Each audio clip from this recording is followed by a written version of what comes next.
Okay, I'm restarting this because the one part I didn't explain that well, and then I was just like, fuck it, I can explain the whole thing better.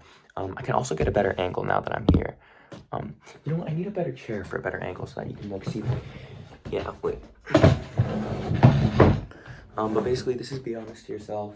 It's like in between drop D and drop C sharp. So when you're playing along to it, I would just recommend like fucking tune to the first chord you hear, because the first chord you hear is just open like that, so it'll like let you know, like the weird tuning. But when we play it live, we should just do drop D because that's like easier, and we don't have to like fucking get to this stupid tuning that was just a result of me not tuning my guitar, most likely.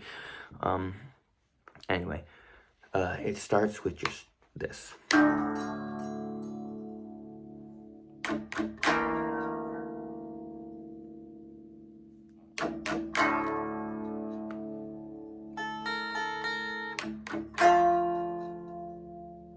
Then it's a pause and it goes into the first breakdown. So what I was playing during that intro is just open, wait, chug, chug. That chord is 0, 7, 8. Then you wait, chug it, open. Then you do this panic chord. And then you do that octave chord, which is 8th fret in open bottom. What that panic chord was on 10 and 6 on the 5th and 6th strings respectively. And I like plucked it out like... the other ear is doing the same chord, but like with a different rhythm. It's weird. If it doesn't end up exactly like it is in recording, that's fine, because the recording itself was like low-key an accident. That just kind of sounded cool.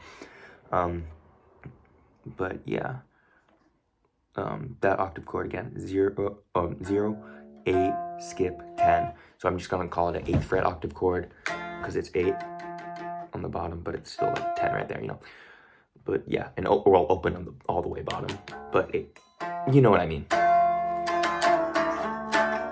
Octave chords.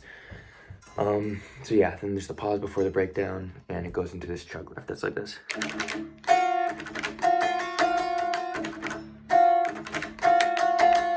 So that one's real simple. It's just da or yeah, and the just palm muted chugs. And the panic chord is on the 4th and 5th strings on 10 and 7. So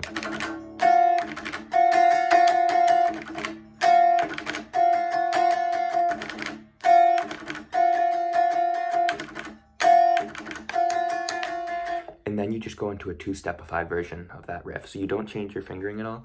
You just change like your picking hand. I mean, I guess you change this hand a little bit because you're muting at different times since you're picking different, like, whatever, like not semantics, specifics.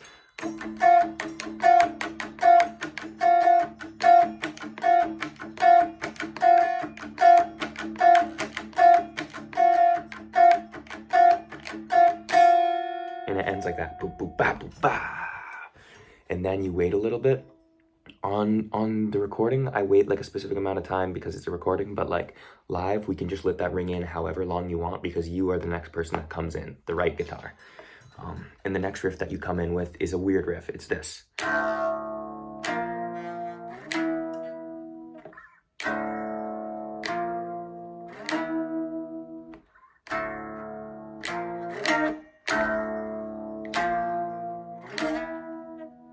It's technically in 7 time, because you're playing like part of a riff that's in 8 time, but you don't do the last note. Because the riff, once it drops and it's not just you doing the introduction, the whole riff is...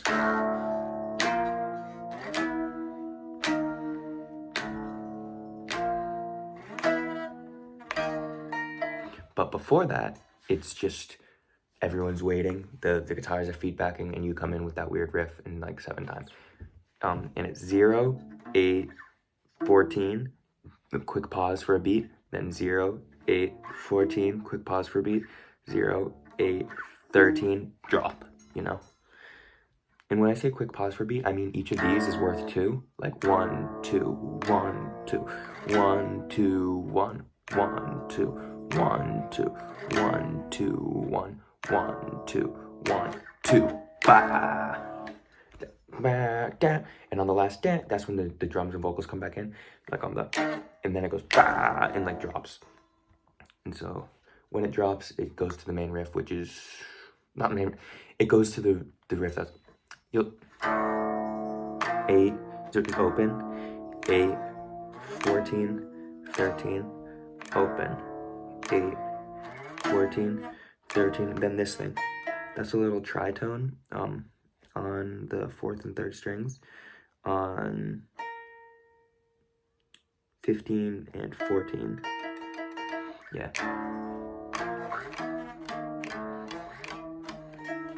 And you just do that a little bit, and then it's like stop product attack accountability, and then it's like the same riff, but it's just altered a little bit.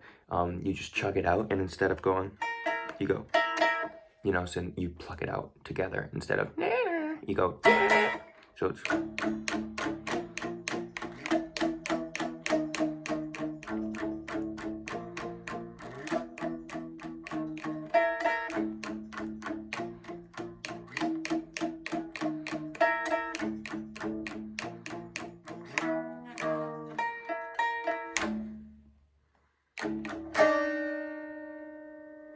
that end part I did was a little weird. So just I guess watch and listen closely to what I'm doing, like.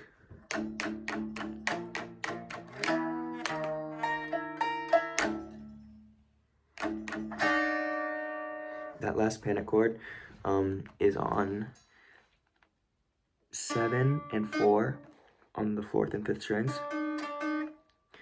But before you do that, it's like 0, 8, riff as usual. And then when you go up to 14, you just go like that instead of going. You go.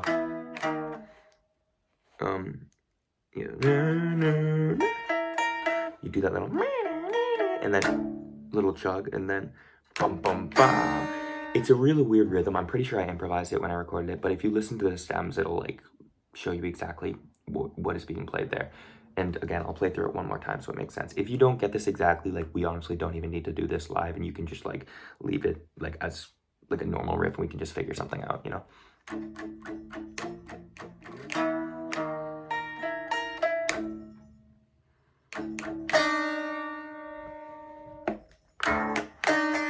That's the breakdown. The breakdown is pretty simple. It's just that panic chord that I just mentioned, that 7 and 4. And also leave this to an open, open 3, just because it's like altogether it sounds dirty. So like,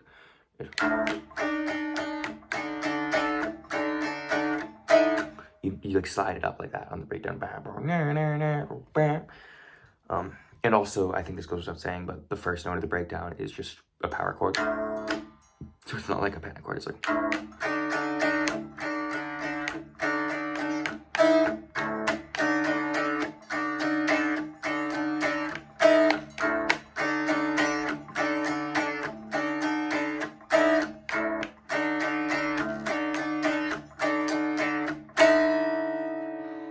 And just to be 100% clear, that other panic chord I'm playing is literally just that one's lit up. So it's 8 and 5, and again, 0 on the 3 for some extra dirt. Gotta be honest with yourself. I'm not the best at explaining these, but I am detailed. But I think the detail is part of why it's not the best explanations. Please just ask me if you have questions, because I know that these aren't like super clear, but I hope they're helpful.